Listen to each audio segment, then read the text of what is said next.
Donc, ce matin, toujours dans 1 Jean, et en commençant, je vais poser une simple question.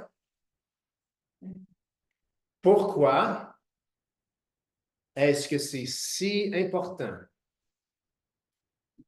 pour Jean de dire que Jésus, Fils de Dieu, est venu en chair? Peut-être qu'on n'aura pas de réponse, puis c'est correct. Je vous invite juste à faire une réflexion avant que je fasse part de la réponse que je vais vous donner. De même, sans gêne, vous pouvez évaluer votre réponse. Pourquoi est-ce que c'est tellement ou c'était tellement important pour l'apôtre Jean de dire que Jésus-Christ était Dieu qui s'est fait chair? Pourquoi est-ce qu'il se casse tellement la tête pour souligner, ressouligner ce fait? D'ailleurs, il commence en disant, on l'a vu, on l'a contemplé, on l'a touché, on l'a entendu. Donc, c'était une réalité physique comme on est là. Pourquoi c'était tellement important? Cause des fausses doctrines, très bien. Pardon?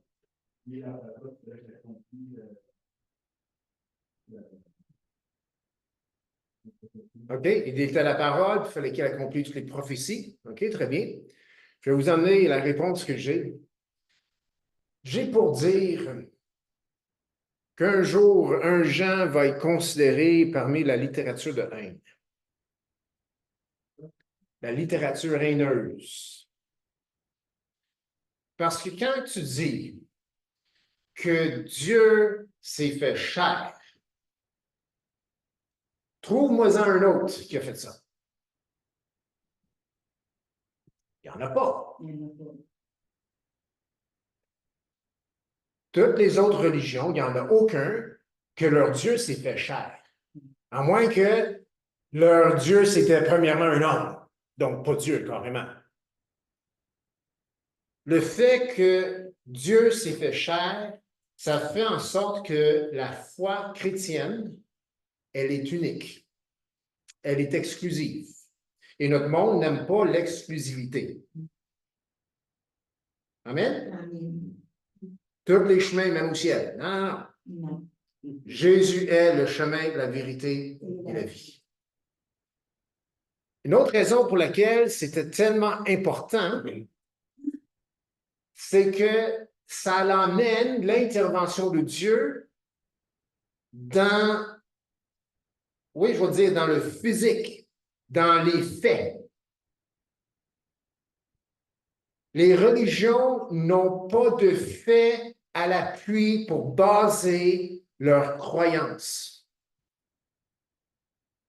Nous, c'est basé sur un fait, le fait que Dieu s'est fait chair en la personne de Jésus-Christ. Et la raison qu'on sait que c'est un fait, c'est parce que Jean l'a touché. Est-ce que vous pouvez toucher la chaise? Oui, elle est là, la chaise. Est-ce que vous pouvez me toucher? Oui, je suis là. Sérinthe, faux docteur de l'époque, ne pouvait pas toucher le Christ qu'il annonçait. Pourquoi? Parce que ce n'était pas un fait. C'était une histoire inventée. Du moment que nous disons que Jésus-Christ est Dieu fait chair et que ça s'est réellement produit, le monde ne nous aimera pas. Et on n'en parle pas beaucoup aujourd'hui parce qu'il y a tellement d'autres choses qu'on va parler. Mais je vous dis que ce que Jean dit, le monde, s'il s'arrêterait dessus, n'aimerait pas ce qu'il dit. Parce que ça leur démontre que ce qu'ils croient est dans l'erreur. Et Jésus emmène tout à la lumière. Amen? Il expose le mensonge, l'erreur, les faussetés. Et le fait qu'il est venu en chair déclare la vérité que Dieu est intervenu parmi les hommes et que c'était factuel. Aujourd'hui, il y a plein de choses qui peuvent se dire, il y a plein de choses qui peuvent être établies, mais ce n'est pas établi sur des faits. Dans le monde soi-disant chrétien, il y a toutes sortes de choses qui peuvent être dites ou qu'on peut dire c'est arrivé, mais quand tu creuses, il n'y a pas de fait derrière. C'était une expérience qu'ils ont vécue. Ça a peut-être touché les émotions. Ça a peut-être donné un high. Ce n'est pas des faits, ça. Ce qui est merveilleux avec l'Évangile, c'est que c'est crédible. Creusez, grattez, vérifiez, étudiez, lisez, cherchez. C'est crédible. Et même les érudits de ce monde, pas chrétiens, s'ils grattent, s'ils cherchent, ils ne peuvent pas nier que c'est crédible. Donc, c'est pour ça que c'était tellement important, et c'est encore important aujourd'hui, de dire Dieu s'est fait chair en la personne de Jésus-Christ. Amen? Je veux dire, sacrifier un fantôme à la croix, c'est pas trop souffrant. Mais lisez l'histoire de la crucifixion. Le sang coulé. Quand les médecins étudient la crucifixion, ils disent non, il est réellement mort, ce gars-là. Là. Il est vraiment mort. Là. Avec ce qui s'est passé là, l'eau qui a sorti quand ils ont percé et du sang, bon, je n'ai pas les détails, mais ça démontre des preuves médicales que l'homme sur la croix, il était vraiment mort. Puis aujourd'hui, il ne trouve plus. Puis les Juifs à l'époque ne pouvaient plus le trouver non plus. Pourquoi? Parce qu'il était ressuscité. Amen? Donc, c'est basé sur des faits. Et pour ça, gloire à Dieu. Ce matin, le message s'intitule Commandement selon Jean. Commandement selon Jean. Et commandement n'a pas d'S. C'est simplement commandement selon Jean. Et pour être dans la lumière, nous devons comprendre, parce que Jean parle de marcher dans la lumière, il parle d'être dans la lumière. Pour marcher dans la lumière, eh bien, nous devons comprendre c'est quoi les commandements ou le commandement aujourd'hui. Parce que si nous obéissons au commandement de Dieu aujourd'hui, nous sommes dans la lumière. Parce que celui qui marche dans la lumière marche comme Jésus a marché. Donc, on a besoin de savoir c'est quoi le commandement, ou si vous voulez, les commandements pour le chrétien aujourd'hui. Quand je dis commandement, quoi vous pensez? Les 10 commandements. C'est ça, merci ma soeur. C'est la réponse que je cherchais. Les 10 commandements. Ah, si quelqu'un se connaît un peu plus dans l'Ancien Testament, on va dire, allez, 613 lois. Parce qu'il y avait plus que juste 10 commandements, il y a d'autres lois. Si on est vraiment versé dans le Nouveau Testament, on va aller chercher, bon, je ne sais pas, tu sais, je le dis, s'aimer les uns les autres, c'est ça? Mais c'est important aujourd'hui. Donc, Seigneur, révèle-nous aujourd'hui par un Jean, c'est quoi ton commandement pour nous? Donc, la notion de ou des commandements selon Jean. Allons dans 1 Jean 2, verset 3.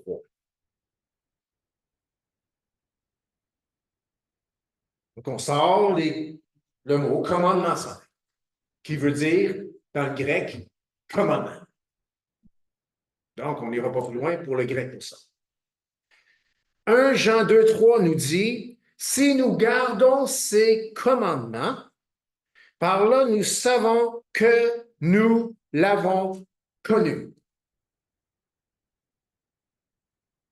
Si nous gardons ces commandements, par là, nous savons que nous l'avons connu. Si on s'arrête, il y a SES. Si nous gardons ces commandements. Il parle de qui? Jésus. Jésus avait des commandements. Et celui qui l'a connu, s'il garde les commandements de Jésus, prouve qu'il l'a vraiment connu. Donc, c'est extrêmement important que moi et vous, nous sachions c'est quoi ces commandements. Parce que nous disons tous que nous l'avons connu. Amen? Mais si on dit que nous l'avons connu, puis on ne sait pas ce qu'il demande de nous, ça fait nous, je ne sais pas trop qu'est-ce que ça fait de nous, mais ça ne fait pas de nous des personnes bien, bien intelligentes. Vous dites que vous l'avez connu, et votre Bible dit que si vous l'avez connu, vous faites ses commandements, puis tu es en train de me dire que tu le connais, puis tu ne connais pas ses commandements. Ding! Allons, réveillons-nous. Amen? C'est quoi ces commandements?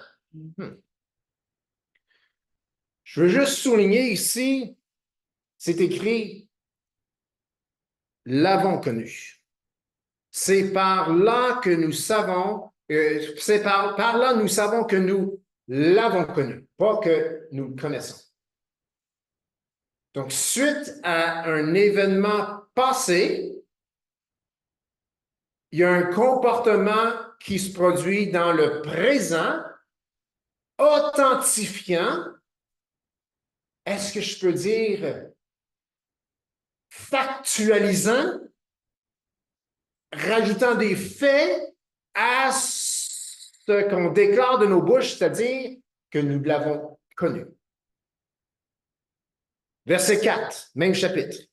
Vos commandements revient. Il est écrit, celui qui dit, je l'ai connu et qui ne garde pas ses commandements est un menteur.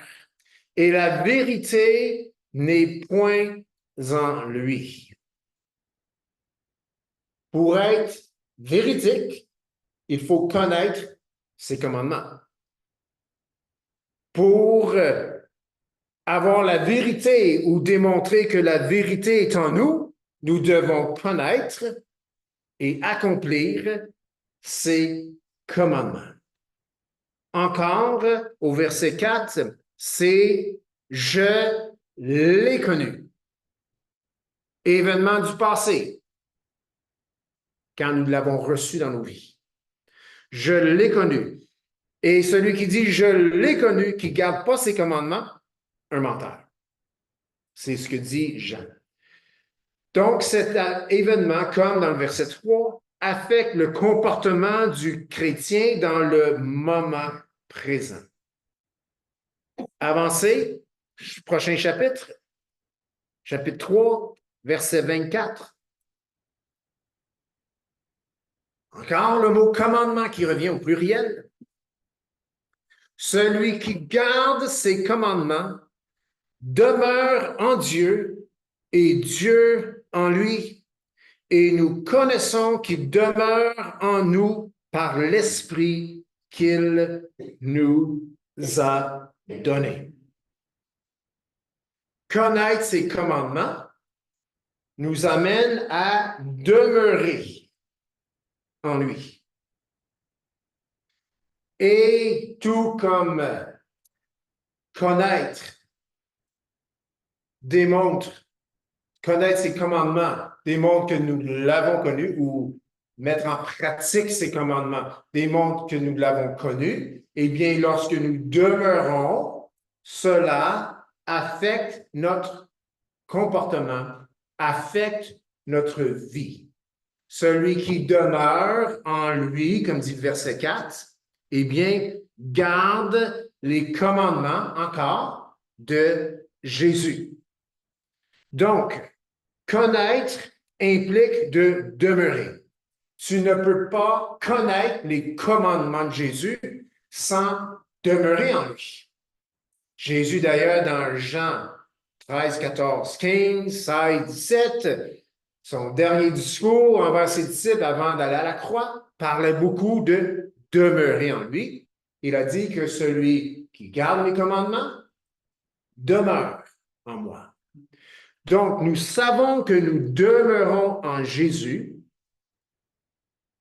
pas seulement parce que nous gardons ses commandements, Mais il y a une autre raison que nous connaissons que nous demeurons en lui, c'est à cause du témoignage intérieur du Saint-Esprit, dans le même verset. Et nous connaissons qu'il demeure en nous par l'Esprit qu'il nous a donné. Donc, nous savons que nous demeurons en lui, pas simplement à cause de notre comportement, mais à cause d'un témoignage intérieur que nous avons du Saint-Esprit. Et cela fait une grande différence parce qu'il y a des gens dans ce monde qui peuvent avoir un bon comportement, mais ils n'ont pas l'Esprit de Dieu.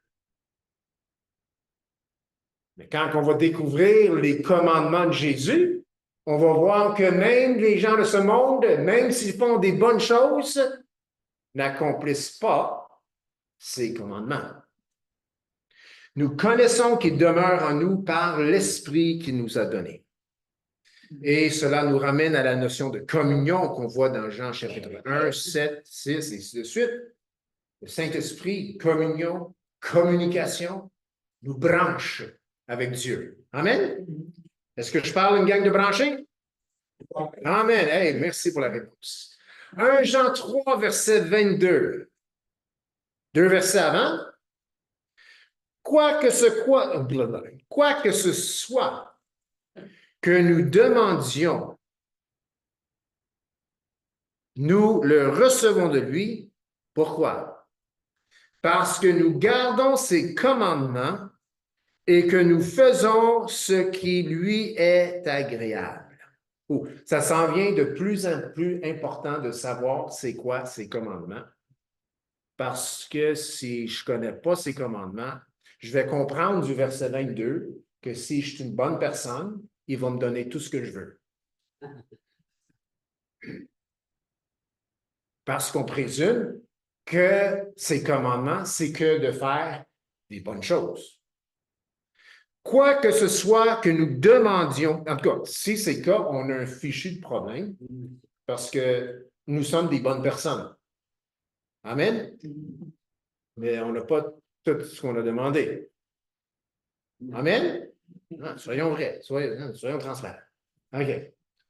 Donc, quoi que ce soit que nous demandions, nous le recevons de lui parce que nous gardons ses commandements et que nous faisons ce qui lui est agréable. Il y a pour celui qui garde les commandements de Jésus une promesse.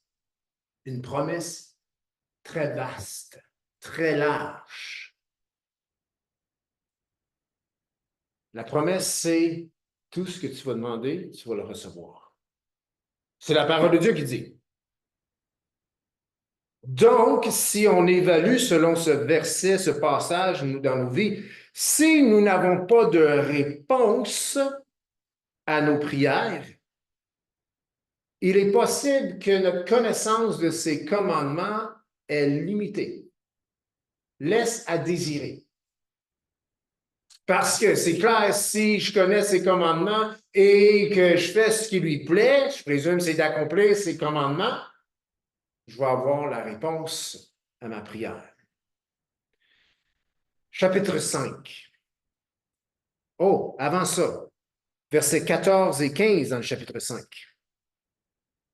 Toujours dans la même veine de prière, réponse à prière, à nos prières, efficacité de la prière.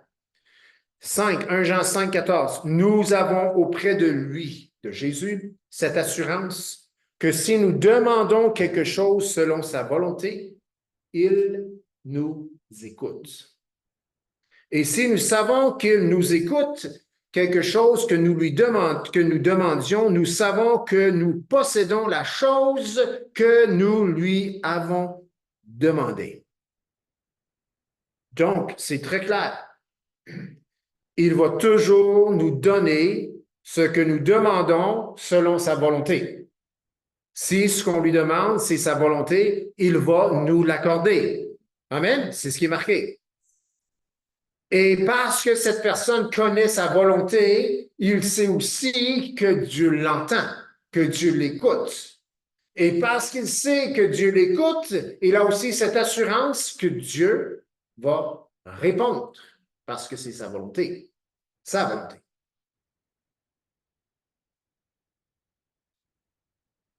Jean 5, verset 2. Encore le mot commandement qui vient. Nous connaissons que nous aimons les enfants de Dieu lorsque nous aimons Dieu. On l'arrête là, hein? Non, ils vont un peu plus loin. Lorsque nous aimons Dieu et que nous pratiquions ses commandements. Excuse-moi, je pense que j'ai sauté une ligne. Ce n'est pas intentionnel, mais ça emmène le point. Verset 2, chapitre 5. Nous connaissons que nous aimons les enfants de Dieu. Nous connaissons que nous aimons les enfants de Dieu lorsque nous aimons Dieu et que nous pratiquons ses commandements.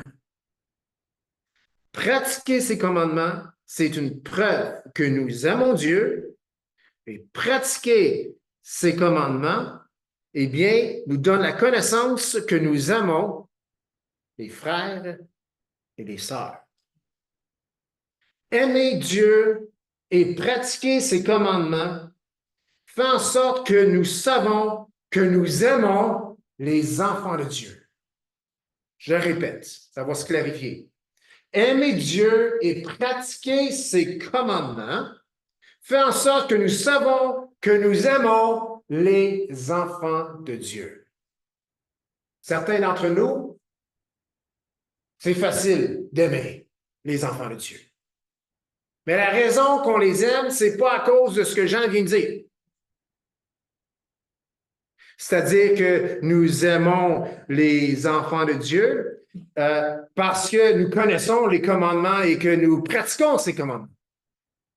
Pour d'autres, il est plus difficile d'aimer son prochain ou les enfants de Dieu. Et s'il y a là une difficulté, ça démontre aussi que peut-être que la personne ne comprend pas c'est quoi les commandements de Jésus. Les commandements de Dieu. La parole de Dieu dit que si j'aime Dieu, je vais faire ses commandements et ça va démontrer que j'aime mes frères, mes sœurs. Et au verset 3, chapitre 5 encore, c'est écrit, car l'amour de Dieu consiste à garder ses commandements et ses commandements ne sont pas pénibles. Et cela, facile à comprendre encore à notre niveau, c'est que si j'aime Dieu, ce ne sera pas difficile de faire ce qu'il veut. Mais encore là, si ça rend la tâche facile de faire ce que moi je pense qu'il me demande de faire, eh bien, qui dit que si je ne connais pas les commandements de Jésus, que je fais vraiment ce que Jésus me demande? Donc, la question est là, et j'y arrive finalement. C'est quoi ces commandements? Jean parle de Jésus, le Fils de Dieu fait chair. Il parle que Dieu est lumière, il n'y a point en lui de ténèbres. Puis il dit que celui qui aime Dieu pratique ses commandements. Et Dieu, dans le passage, c'est Jésus, pratique ses commandements. Mais on est dans l'ère de la nouvelle alliance. Les commandements, OK, Ancien Testament, mais on sait qu'on n'est pas là. C'est quoi ces commandements? Les 10 commandements? Ah, bien que ces commandements soient bons et évidemment de Dieu, je ne pense pas que c'est ce que Jean dit. Je pense qu'il l'aurait écrit quelque part. Puis Jean parle à une communauté qui a eu des divisions, des difficultés plutôt. Il y en a qui ont quitté et la communauté se compose de Grecs, de païens et aussi de gens d'origine juive. Donc, il y en a qui ont, juste là, il y a vraiment une notion différente dans ces deux groupes. C'est quoi les commandements? Le juif, arrière-plan juif, il va dire, hein, c'est les 10 commandements. Les 113 lois, on le savait, il fallait que tout le monde rentre là-dedans. Mon frère païen, il faut que tu rentres, il faut que tu comprennes mon mode de vie. Il faut que tu adoptes tous ces principes. Mais Jean ne dit jamais que c'est ça. Mais les commandements dont il parle, c'est pour tous dans la communauté. Donc, pas nécessairement les 10 commandements. Jean, est-ce qu'il nomme les commandements? Et la réponse, c'est oui. En tout cas, il en nomme quelques-uns. Je me suis arrêté cette semaine à fouiller un Jean pour voir est-ce que Jean fait référence ou est-ce que je peux découvrir dans cette lettre des commandements qui viennent directement en lien, en rapport avec Jésus-Christ fait chair. Et la réponse, c'est oui. 1 Jean 3, 23. Hey, c'est clair comme l'eau de roche. Jean 3, verset 23. Vous ne pouvez pas m'assiner avec celle-là parce que c'est vraiment marqué blanc sur noir. On ne sait juste pas arrêter dessus. Jean 3, 23. Qu'est-ce qu'il écrit? Et c'est ici son quoi? Commandement. C'est ici son commandement. C'est qui? Son. Jésus. Wow!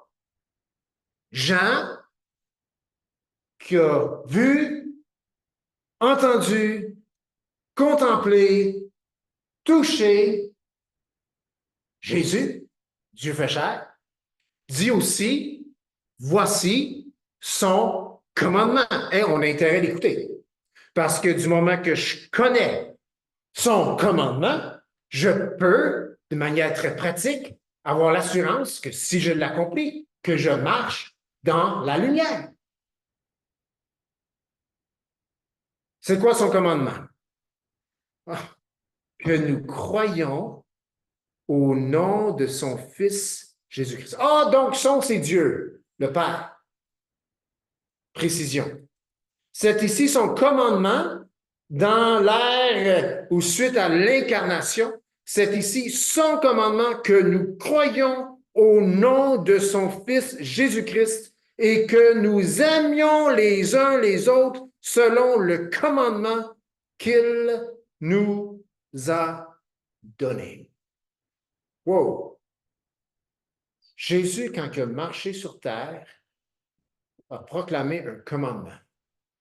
C'était de croire qu'il était le Fils de Dieu, qu'il était Dieu. Sérin n'est pas en communion avec Dieu, bien qu'il dit qu'il est connecté, branché à la lumière, parce qu'il n'accomplit pas le commandement qui dit que Jésus-Christ est Dieu fait chair. Nous voulons marcher dans la lumière. Voici le commandement, c'est que nous croyons au nom de son Fils Jésus-Christ. C'est pas juste que nous croyons au nom de Christ ou que nous croyons à la manifestation ou à ce que nous croyons à ce qu'on nous dit. Non, que nous croyons au Fils, son Fils, Fils de Dieu, Jésus-Christ, et que nous aimions les uns les autres. Dans la communauté à laquelle Jean s'adressait, Jean passant, un apôtre, hautement respecté, qui a eu longue vie et qui a beaucoup travaillé dans la région d'Asie, plus particulièrement Éphèse. Et comme encore on le voit aujourd'hui, les communautés qu'il avait établies ont été attaquées par des faux docteurs, des fausses doctrines. Et quand la fausse doctrine ou une doctrine étrangère entre dans une assemblée, qu'est-ce que ça fait? Division, chicane, colère, haine. Et Jean dit, voici son commandement, que vous croyez, que nous croyons au nom de son Fils Jésus-Christ et que nous aimions les uns les autres selon le commandement qu'il nous a donné. Donc, Jean nous a donné un commandement de Jésus. Puis, c'est drôle, c'est pas comme les commandements d'autrefois. C'est un commandement de croire. C'est un commandement d'avoir la foi dans le Fils de Dieu, Jésus-Christ fait chair. Donc, Jésus, lorsqu'il est venu, il a marché sur cette terre. Il a donné un commandement au monde entier. Croyez en moi. Et ceux qui n'accomplissent pas son commandement, c'est-à-dire de croire en moi, sont perdus. Sont dans la désobéissance. Sont dans les ténèbres. Ne sont pas en communion avec Dieu. Et leur âme, leur esprit n'est pas sauvé. Mais il ne l'a jamais dit. Je vous commande de croire en moi. Non, il a dit croyez en moi. Et Jean réitère, voici son commandement, c'est que nous croyons ou non de son Fils Jésus-Christ. Quand nous témoignons à une personne qui ne connaît pas Jésus, on est en train de lui dire d'obéir à Dieu et de croire que Jésus-Christ est le Fils de Dieu. Ce n'est pas un péché de ne pas dire la prière de la repentance. On ne trouve pas dans la Bible la prière de la repentance. Ce n'est pas mauvais.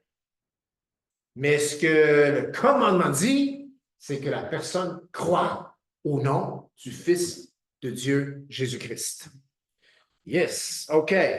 Donc, voilà le commandement que nous avons reçu, c'est que nous croyons au nom de son Fils, Jésus-Christ.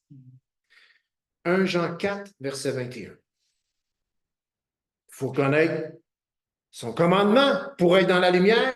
Donc, c'est ce qu'on découvre ce matin. Jean 4, verset 21. Et nous avons de lui ce commandement. Encore, on a de lui ce commandement. Celui qui aime Dieu aime aussi son frère. Si une personne n'aime pas son frère, il n'accomplit pas le commandement de Dieu pour aujourd'hui. C'est un commandement de Jésus d'aimer son frère, d'aimer sa sœur. Amen? Hey, c'est un commandement. Ce n'est pas une option. Puis nous, l'amour, elle est toujours conditionnelle. Je suis capable d'aimer les gens qui pensent comme moi, qui sont comme moi, qui ont le même mode de vie que moi, qui ont les mêmes principes ou les mêmes standards que moi. Ce n'est pas ce que Jésus dit. Ce qu'il dit, c'est tous ceux qui accomplissent mon commandement, c'est-à-dire qu'ils croient que je suis le Fils de Dieu, doivent s'aimer. Oh! Et ça met où l'Église aujourd'hui dans le monde? Mais connaît plus pour nos chiennes.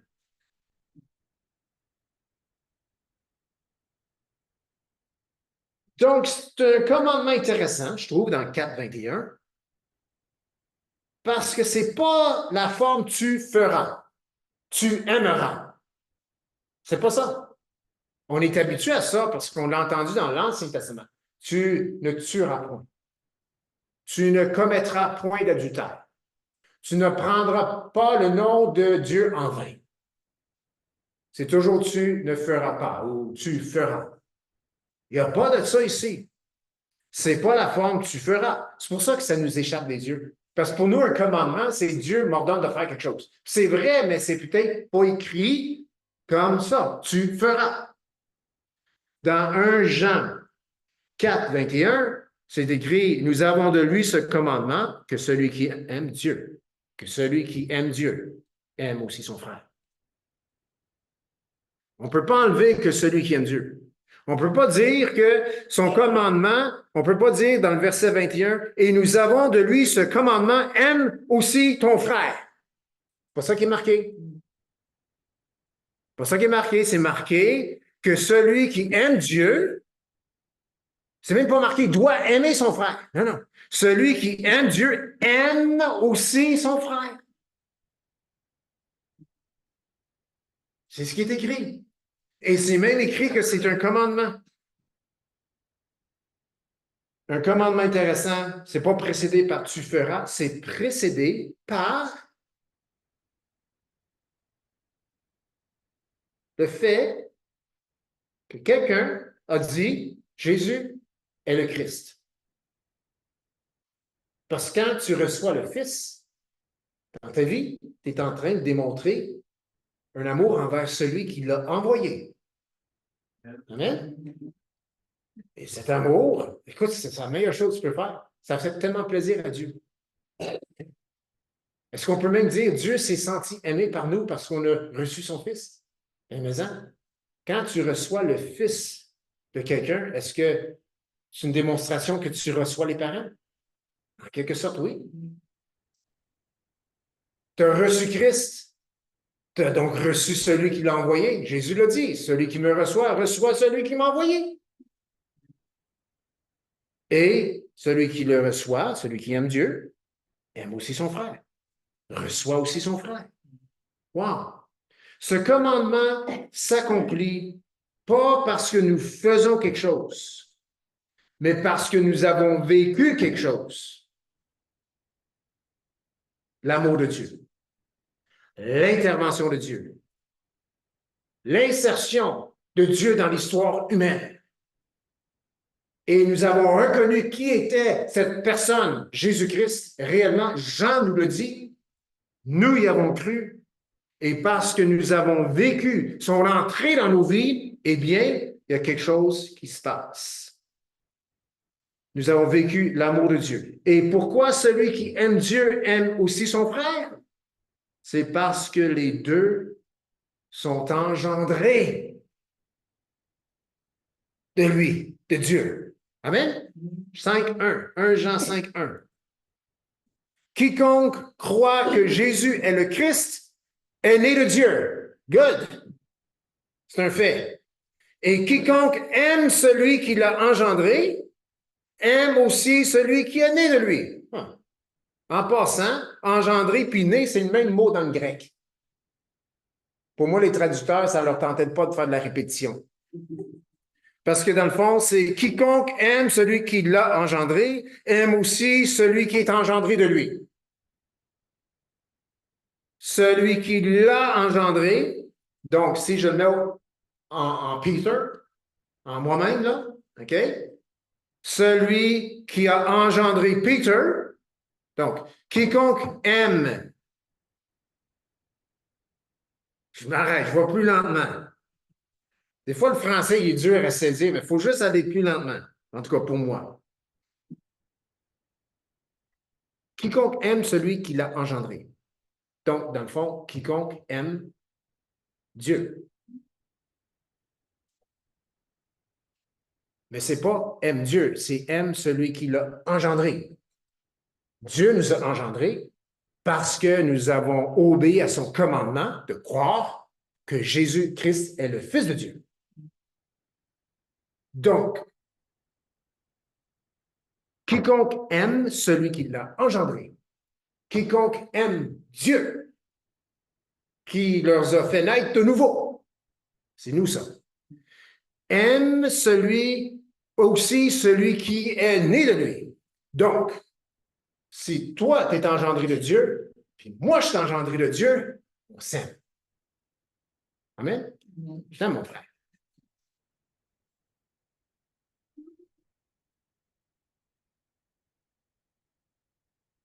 Je sais, puis, écoute, c'est pas toujours facile de s'aimer les uns les autres. C'est peut-être parce qu'on s'aime pour les mauvaises raisons.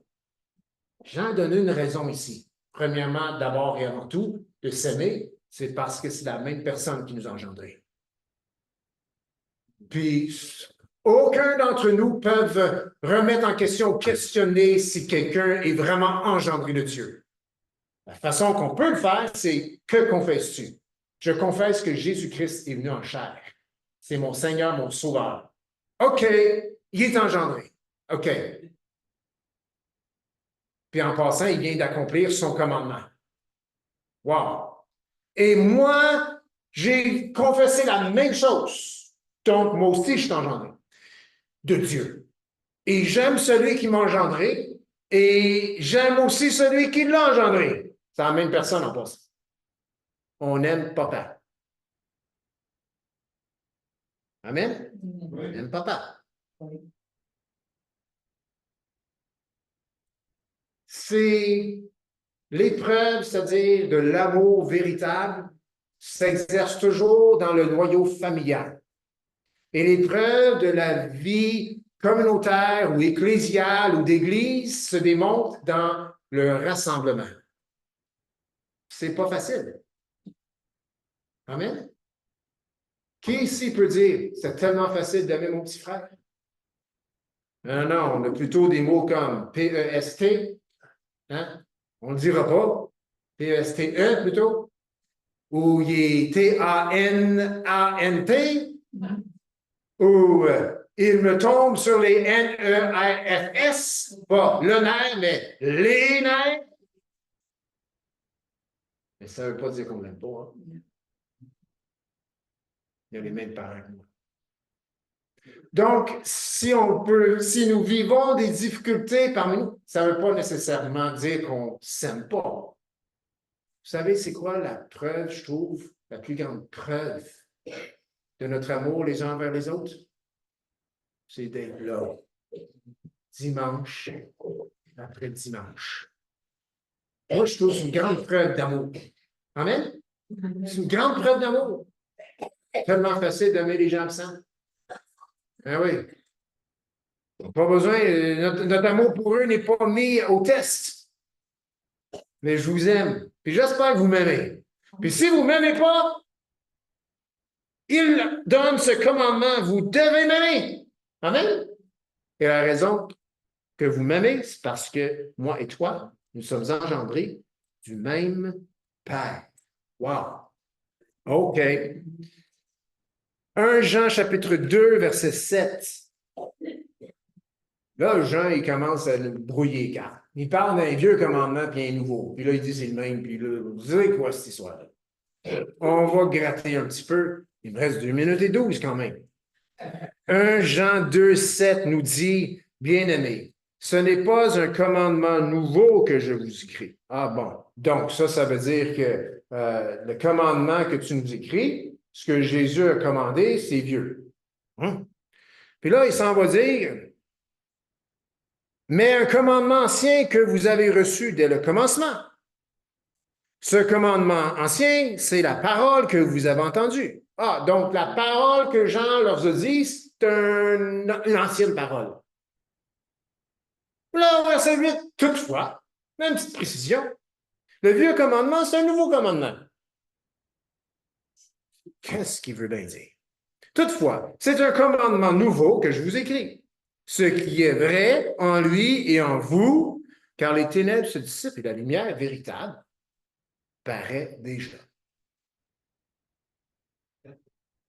C'est un vieux commandement que je vous donne. Mais en même temps, dit Jean, c'est un nouveau commandement. Jean, c'est un nouveau, c'est un vieux. Tu peux être clair, s'il vous plaît? Pour comprendre ce passage, il faut comprendre de qui il parle. Il dit ce que vous avez entendu.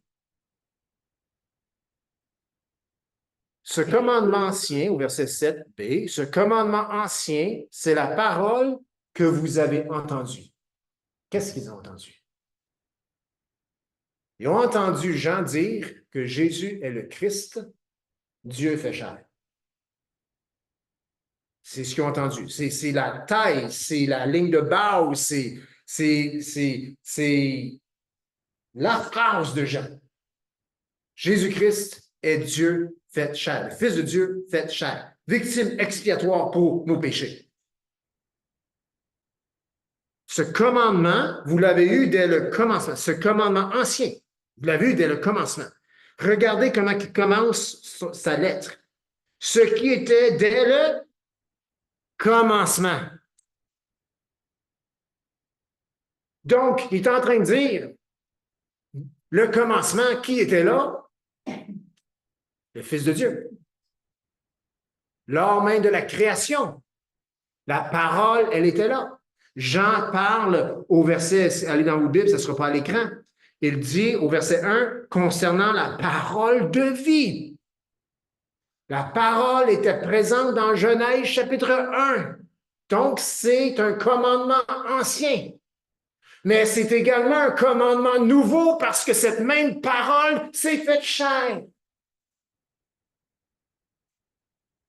Donc, Jésus est ancien et nouveau parce qu'il est éternel. Il est toujours présent. Donc, le commandement que nous avons aujourd'hui en est un très ancien, mais en même temps, c'en est un très, très nouveau, actuel, dans le moment présent. Est-ce que c'est possible de dire que le commandement, c'est une personne? C'est Jésus-Christ? Oui. Et Jean dit que si nous marchons, si nous sommes dans la lumière, nous marchons comme lui-même a marché. Le commandement pour nous aujourd'hui se trouve tout dans la personne de Jésus-Christ. C'est tout là. Ce commandement s'accomplit parce que le commandement de Dieu s'accomplit dans nos vies parce que nous avons premièrement cru que ce que Jean dit est vrai. Et la raison que Jean, ce qu'il dit est vrai, c'est parce que c'est Jésus qui le dit. Jésus dit, je suis la parole faite chair. Je suis le Fils de Dieu. Si vous ne croyez pas à cause de ce que je dis, croyez-le à cause de ce que je fais. Seul Dieu peut créer des membres, créer une main, emmener une main sèche, paralysée à une main qui bouge et qui est en pleine forme. Seul le Créateur, la parole de vie pouvait faire ça. 1 Jean 2,7, Jean leur écrit un commandement ancien, mais il dit aussi qu'il leur dit que c'est un commandement nouveau, et c'est ce commandement ancien, c'est la parole qu'ils avaient entendue, et ce qu'ils avaient entendu, c'est surtout, principalement, que Dieu est lumière, Jésus-Christ, le Fils de Dieu, est Dieu fait chair, il a marché dans la lumière et il n'y a aucun ténèbre en lui. Donc, la parole qu'ils avaient entendue, eh bien, cette parole, selon Jean, est un commandement. Et ce commandement est une parole que Jean dit qu'il a écrit. Ça fait que si on veut trouver ce commandement, on a juste à lire ce que Jean a dit dans 1 Jean. Nous trouvons donc ce commandement dans le chapitre 1. 1, 3. 1 Jean 1, 3. Ce que nous avons vu et entendu, nous vous l'annonçons. Qu'est-ce qu'ils annoncent? Et nous avons vu et entendu, nous lui rendons témoignage. Je suis dans le verset 2. Attends, je retourne ici dans mes notes. 1 Jean 1, 3. Ce que nous avons vu et entendu, nous vous l'annonçons à vous aussi, afin que vous aussi, vous soyez en communion avec nous. Donc, il a annoncé. Qu'est-ce que Jean a annoncé? Il a annoncé le commandement. Le commandement, c'est quoi? C'est Jésus-Christ, Fils de Dieu, fait chair. Et si tu veux vivre une vie qui plaît à Dieu, il faut que Jésus-Christ, Dieu, Fils de Dieu, fait chair, ait initié tout. Et c'est ce qu'il a fait en lui donnant la vie éternelle. Et ce qu'il leur a annoncé, on le voit aussi dans le verset 4, et nous vous écrivons ces choses. Nous vous écrivons ces choses. Jean a dit, nous vous écrivons ces choses. Il ne dit pas, c'est ce qu'on vous a dit. Il dit, nous vous écrivons ces choses. Donc, si Jean l'a écrit, puis nous, on lit le texte qu'il a écrit, eh bien, nous aussi, nous pouvons donc l'entendre. Amen? Nous avons ce qu'ils ont annoncé parce qu'ils l'ont écrit. Personne n'a pu modifier ce qu'ils ont écrit. Il y a bien du monde qui ont modifié ce qu'ils ont dit. Mais il ne peut pas modifier ce qu'il a dit, parce qu'il, c'est-à-dire ce qu'il a écrit. Les écrits restent, les paroles s'envolent. Je vais expanser un peu. Les paroles se tordent. Les paroles se distorsionnent. Les paroles peuvent mener vers des fausses doctrines. Mais ce qui est écrit, si tu es fidèle à ce qui est écrit, tu demeures dans la vérité. Verset 8, un commandement nouveau, un commandement ancien. Verset 8, c'est écrit, si nous disons que nous n'avons pas de péché. Excuse-moi, 2:8. Toutefois, c'est un commandement nouveau que je vous écris, ce qui est vrai en lui et en vous. Wow! Ce qui est vrai en lui. Wow! On répète. Toutefois, c'est un commandement nouveau que je vous écris. Donc, il l'a écrit. Puis il précise, virgule, ce qui est vrai en lui et en vous. Wow! Le commandement est donc aussi en nous. Amen? Amen. Pourquoi le commandement est en nous? C'est parce que nous avons reconnu, Fils de Dieu, Jésus-Christ, fait chair. Et notre besoin de lui. Donc, le commandement est en nous. Wow! Car, quand il y a un car, ça veut dire quelque chose des paroles avant. Et ce qui est vrai en lui et en vous, cette chose qui est vraie, c'est un commandement nouveau que Jean a écrit. Et la raison qu'il sait que c'est en nous, c'est parce que les ténèbres se dissipent et la lumière véritable paraît déjà.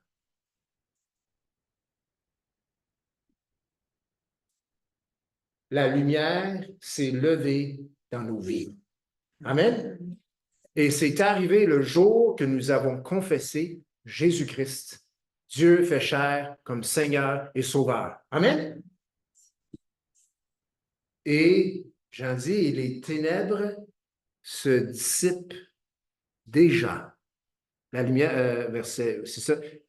Car les ténèbres se dissipent et la lumière véritable paraît déjà. Les ténèbres ne peuvent pas rester quand Jésus vient. J'aime bien le mot dissipe. C'est pas les ténèbres ont disparu. Les ténèbres se dissipent et la lumière véritable paraît déjà.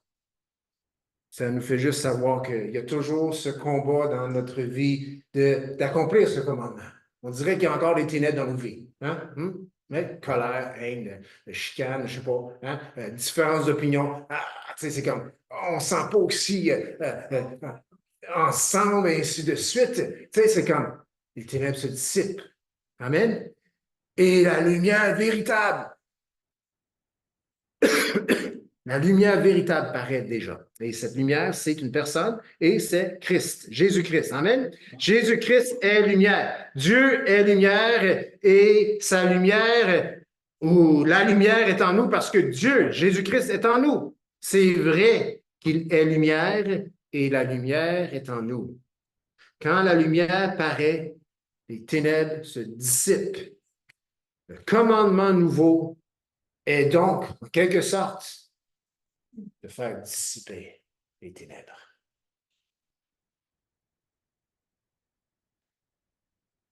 Et la façon, le commandement que Jean donne pour faire dissiper les ténèbres ne déroge jamais, jamais, jamais de ta confession de qui tu dis Jésus-Christ est. Ce commandement, nous l'avons écrit. Il l'a écrit. Nous vous écrivons ces choses. Et la raison qu'il a écrit ces choses, c'est pour que nous puissions demeurer dans la lumière. Donc, on a appris ce matin au sujet des commandements pour aujourd'hui. Et c'est intéressant parce que les commandements pour aujourd'hui concernent beaucoup plus de ce qu'on croit, de ce qu'on confesse. C'est là que ça commence. Mais détrompons-nous, là. Ce qu'on confesse, ce qu'on croit, ce véhicule se transpose, dicte ou crée un comportement qui est conforme aux standards moraux de Jésus-Christ. Amen? Mais le commandement qu'il nous donne, c'est de confesser Christ. Donc, Seigneur, on vient à toi aujourd'hui. Et Jésus, c'est drôle à dire, Mais est-ce qu'on peut même se permettre de dire que Jésus-Christ est notre commandement? Seigneur Jésus, on n'est pas selon la lettre. La lettre tue, l'esprit vivifie. Et toi, Jésus, tu donnes la vie et tu vis en nous. Et nous recevons ce commandement que Jean a écrit. Ce commandement qui dit, Christ, Jésus-Christ, le Fils de Dieu, fait chair. C'est un fait. C'est une réalité. C'est ancien, mais c'est aussi actuel, nouveau. Ça ne change pas. Et notre monde aujourd'hui, ce qu'elle a besoin, c'est de changer tous ces paramètres, changer tout la fondation, la base de ce qu'elle croit. Et la base de ce qu'elle croit doit être que Dieu s'est manifesté par les hommes en l'incarnation de son Fils Jésus-Christ. Et cela change tout. Seigneur, merci que nous avons la vérité. Merci d'avoir préservé ces paroles, ce que Jean a écrit jusqu'à nous aujourd'hui. Seigneur, merci. Et c'est dans ton précieux nom, Jésus, que j'ai prié, que tout le monde puisse dire Amen. Là, je ne vous ai pas fait lever. Faites bouger vos orteils un peu. Bonne semaine à ceux qui sont sur YouTube. Que Dieu vous bénisse.